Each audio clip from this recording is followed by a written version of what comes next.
in the midst of the Cold War. Here, the Soviet Union and the United States poised to annihilate each other with nuclear weapons, and it was an extraordinary time. Of course, we were all given orders, which were supposed to be secret, to come to Washington and to not discuss the reason for those orders with anyone, even our wives.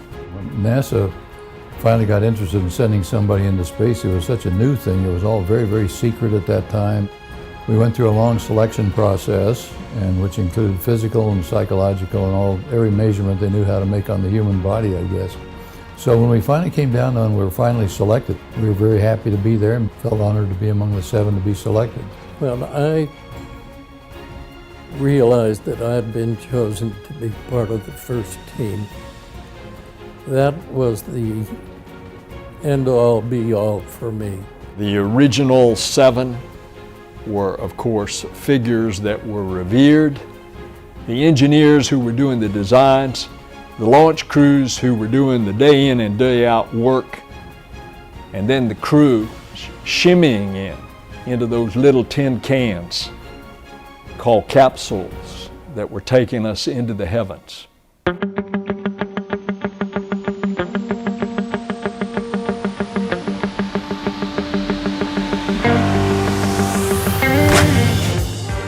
The mission was planned to come back and land on the water. And so we did a lot of water training on it too. So what would happen if you had a leak in the spacecraft after you once hit the water, what the impact would be, if you're underwater, could you get out? And training like that tried to train for every possible contingency. When I got to fly the shuttle, I knew what to expect. I think when John flew his first flight, he didn't know what to expect. And that's a huge difference. When John first launched, he was on a brand new rocket, never been to orbit before. We didn't know how humans would react in zero-G. We didn't know whether they'd be able to eat. Some people said their eyes wouldn't focus. All kinds of crazy stories that John told me that they told him before he launched to expect. He didn't believe any of those, and most of them were not true, but we just didn't know back then. The day that I finally went, that was the 3rd time I had actually suited up and been on top, been locked in and ready to go. But when you finally get in the thing and you're ready to go, you're very, very busy. People think you're in there contemplating great thoughts, and I think it's more likely you're in there, as I was, double checking all the instrumentation and talking to the people on the ground crew to make sure that everything was okay for launch. That countdown for the launch is something you had done time and time and time again, so it was, in a sense, just another day at the office. But this was real, and it caught everybody's attention.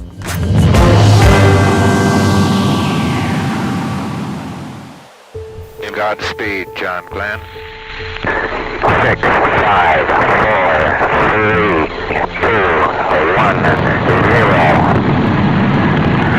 Roger, the clock is operating. We're underway. You're loud and clear. Roger, we're programming and roll okay. Godspeed, John Glenn.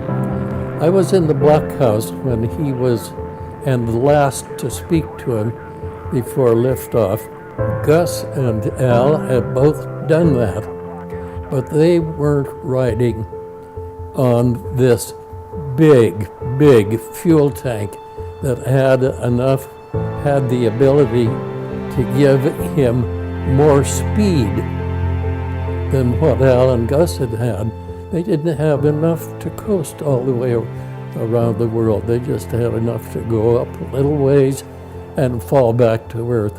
People look at all this fire and smoke on the ground and they think you're under huge stress inside. You're not. The thrust is just barely greater than the weight of the spacecraft, so you lift off very gently. And the more the fuel burns out there, the lighter it becomes, and the thrust is still high. So the farther you go up here on this entry into space, the more G's you feel inside. Roger, 0G, and I feel fine. Capsule is turning around. Oh, that view is tremendous.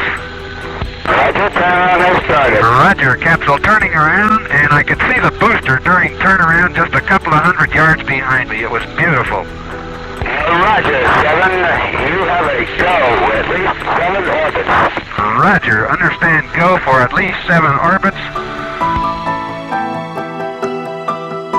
Everything worked perfectly, and then there was an indication that John's heat shield was loose, which meant that after the 3rd orbit and on the deorbit that he would burn up if it was. Well, I certainly wanted to make it a two-way trip and come back, of course. It's the first thing I actually remember in my whole life is sitting in front of our nice black and white TV on the floor, because I had to get real close because I was really excited about this, watching the John Glenn flight.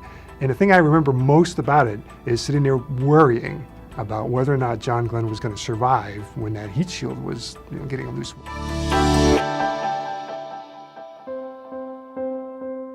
During re-entry then, instead of jettisoning that retro pack here and getting it off so I had a clean heat shield for re-entry, we left that on so that the heat shield would be held in place until the aerodynamic force of re-entry would tend to hold the heat shield in place.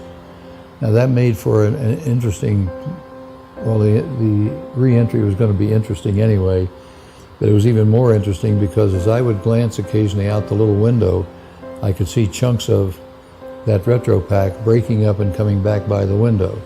My condition is good, but that was a real fireball, boy. I had great chunks of that retro pack breaking off all the way through.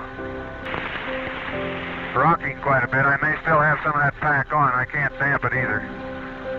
And I couldn't be absolutely certain then whether it was the heat shield breaking up or the retro pack. And obviously it was a retro pack or I wouldn't be here today. But anyway, it was that kind of re-entry was the second problem we had in addition to the control system failure. If you listen to the tapes, it's pretty clear that he knows that there's something going on there, and it's not the normal procedure because he knew the procedures really well. He knew that retro pack should have been gone. Coming out of the blackout period and saying, Houston, this is Friendship 7. And of course the nation went nuts. The world went nuts. Main chute is on green. Chute is out in reef condition at 10,800 feet and beautiful chute. Chute looks good.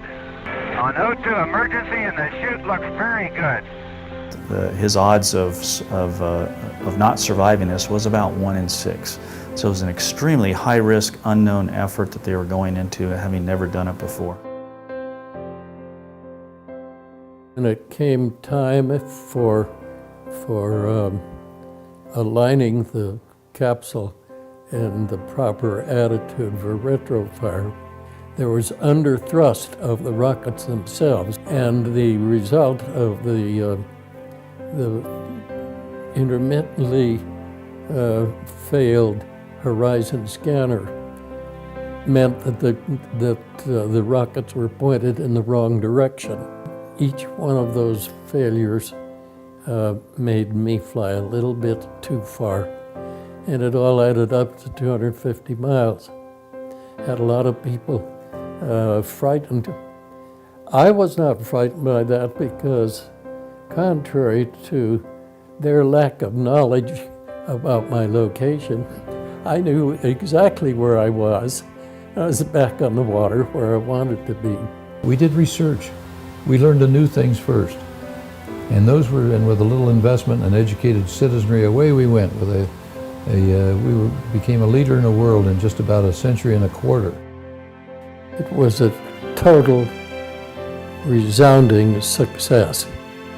And it was a great, great honor and pleasure to be a part of such a marvelous and successful program.